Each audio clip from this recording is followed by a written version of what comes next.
Welcome back to our series, Proving God is Real, through looking at his amazing creations. If you wanted to check out more in this series, go ahead and click the link above and be amazed by some of God's creation. All right, Kim, let's get started. I am excited to hear what you have today. So, me too. What are we talking about? So what is your first one for today? We're going to talk about a slug. We're going to talk about a really cool fish. Okay. That is really going to surprise you. I know what you're going to bring up, and this is pretty amazing. I'll say that. Yeah, it's pretty fun. So this is called a goby fish, and there's quite a few different species of goby fish, but this particular goby fish resides in salt water.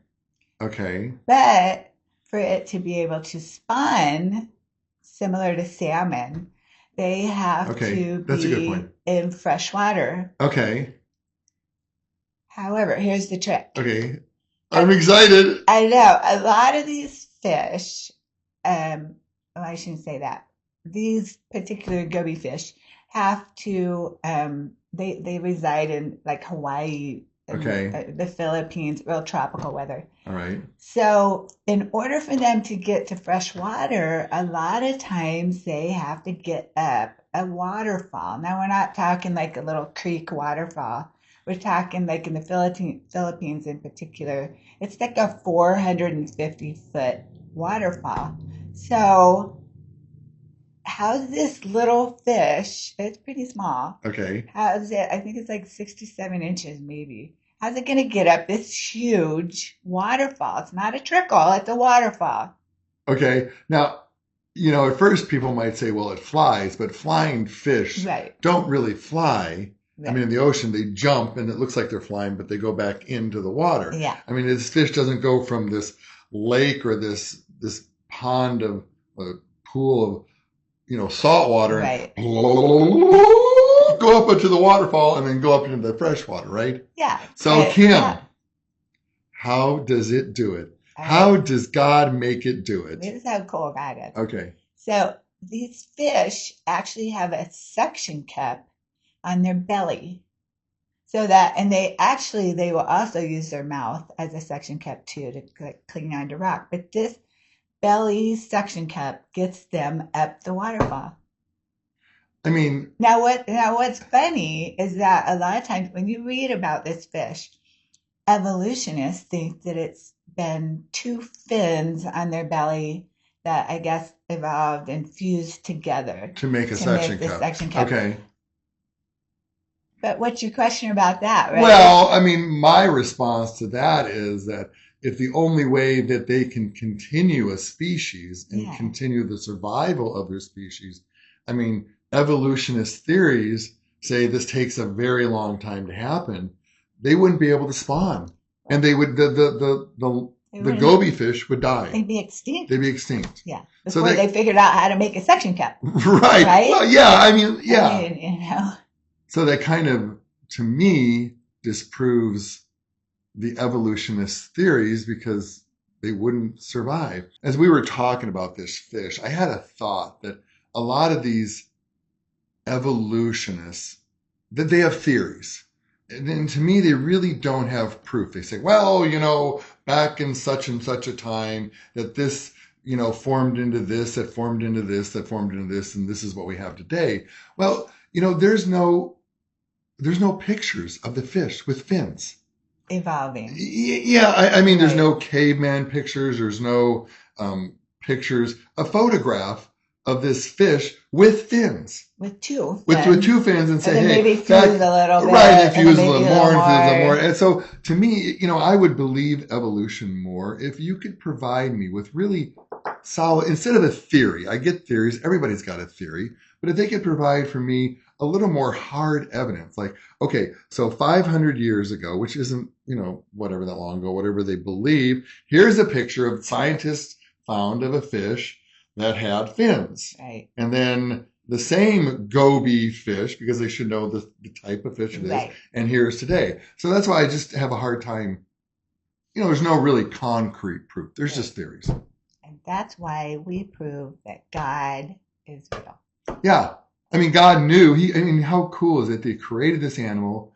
And I think God does this just sometimes to Just for just fun. blow our minds Yeah. and go, holy cow, whoever heard of a fish with a suction cup that has to live in salt water, but to breathe or to breed, it has to go to fresh water. Yeah. Who would have thunk? God. Yeah. Let's move on. Let's go to a reindeer. We'll get off. I have another fish, but we'll move on to the reindeer. Okay. Reindeer, which are actually caribou. And like a Santa reindeer with like okay. a cute little reindeer. Okay, like Rudolph, right? With this cute little antlers, Okay. All right. So, the cool thing about these guys is they obviously live in pretty harsh, cold weather. Well, so does Santa, right? Yeah. Sorry, I'll get off on Santa. All right. So, what's cool about these guys is that they have to have radiator fluid. Radiator fluid? Okay, so what is radiator fluid? They have to have antifreeze in their radiators to be able to live. What? Okay, but how do they do that? They eat moss. Now, okay, big deal. It's right. moss. I'm saying, well, moss is not a big deal. I mean, it's everywhere, right? Right. But most animals can't eat moss because it'll make them sick. Oh. Or it doesn't really have nutritional value. Right. Okay. Like plant life and stuff. Right. Okay. But the caribou eat the moss to keep them warm. Died or something. Yeah. How would they know to eat the moss to stay warm? Right. That is very interesting. God knew.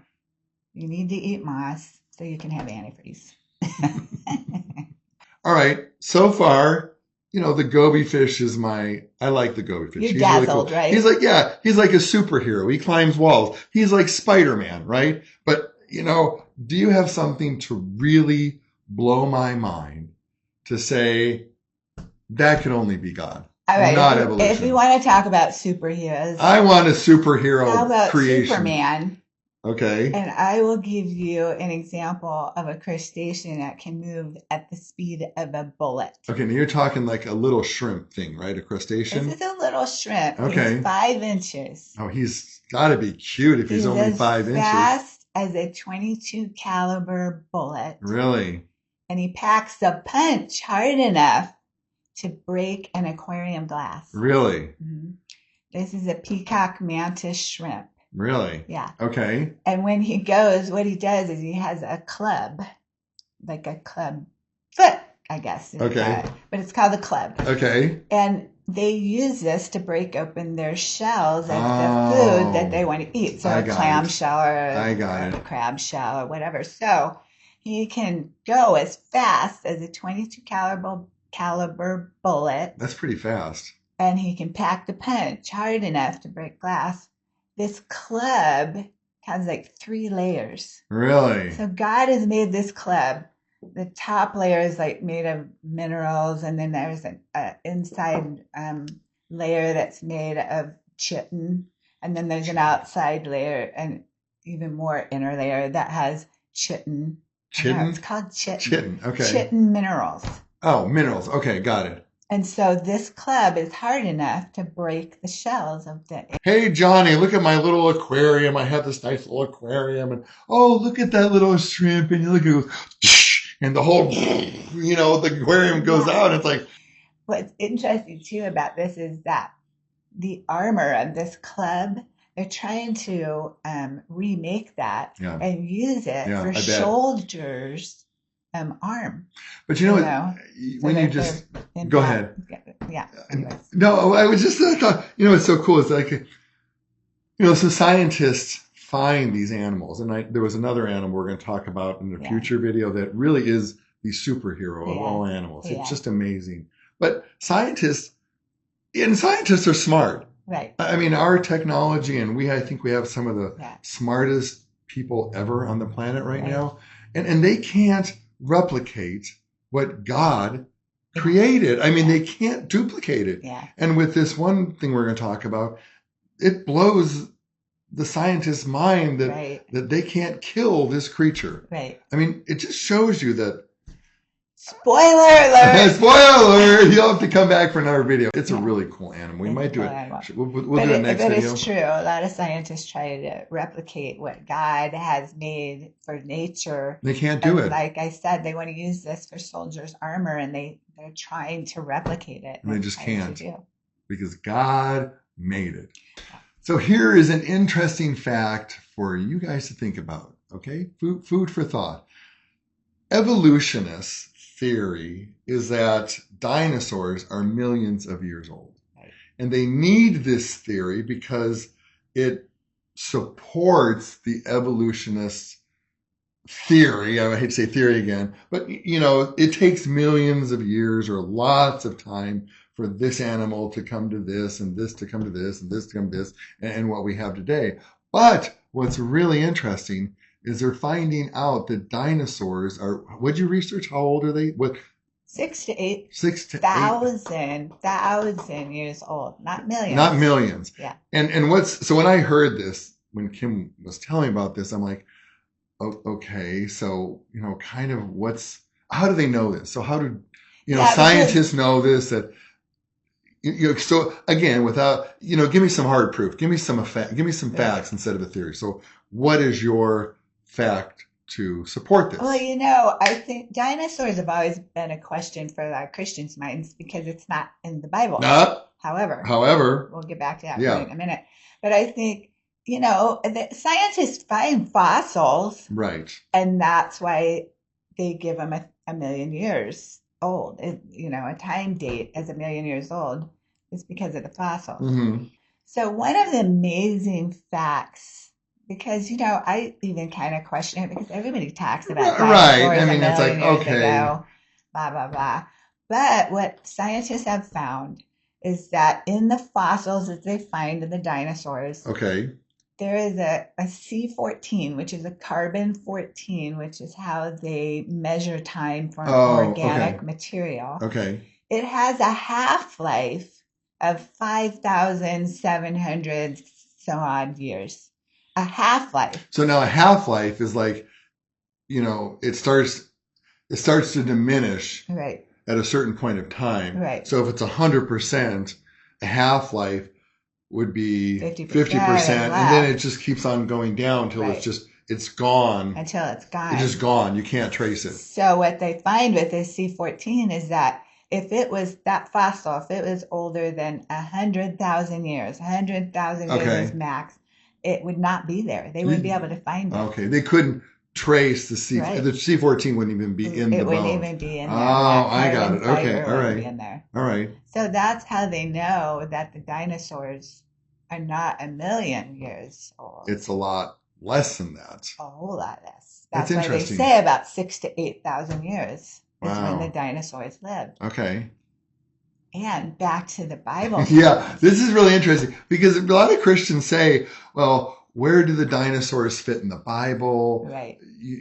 Creation, Adam and Eve. And, well, one, the Bible is basically a love story from God to us. Mm-hmm. And, God focuses on that. And I imagine there's a lot of things that happened that he just didn't include because we'd have other history books. Yeah. But, he wanted to get the message of Jesus across to us. And then that would be one. But they are mentioned in the Bible, right? They are. Okay, let me have it. And they have in Job. Right. They mentioned the behemoth. Right. And the Leviathan. Leviathan. And again, they don't call them dinosaurs because they didn't know the word. They didn't come up with dinosaur until the 1800s. But Job was the oldest. Yeah, the oldest book in the Bible. Oldest book in the Bible. Yeah. Right. So isn't that interesting? That's interesting. So if someone says to you, well, the Bible doesn't mention dinosaurs, you go, yes, it does in the book of Job. And in fact, God, these are words of God, not Job. So in the book of Job, it's a conversation at the end of the book between God and Job. And God says the behemoth and the Leviathan and not Job. Yeah. Check it out. All right, Kim, that was some pretty interesting creations that Those are some I hard believe facts. those are some hard facts that proves that God Yep. is real. Yep. That's it. So why don't you give us a close? All right, guys. Subscribe. Really quick. I will Subscribe subscribe because you're gonna want more. You're gonna want more. It's like, yeah, you're gonna want more.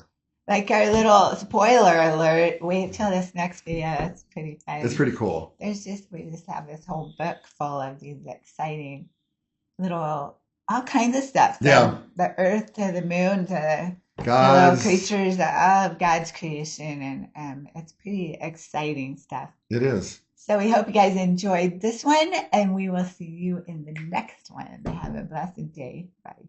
Bye.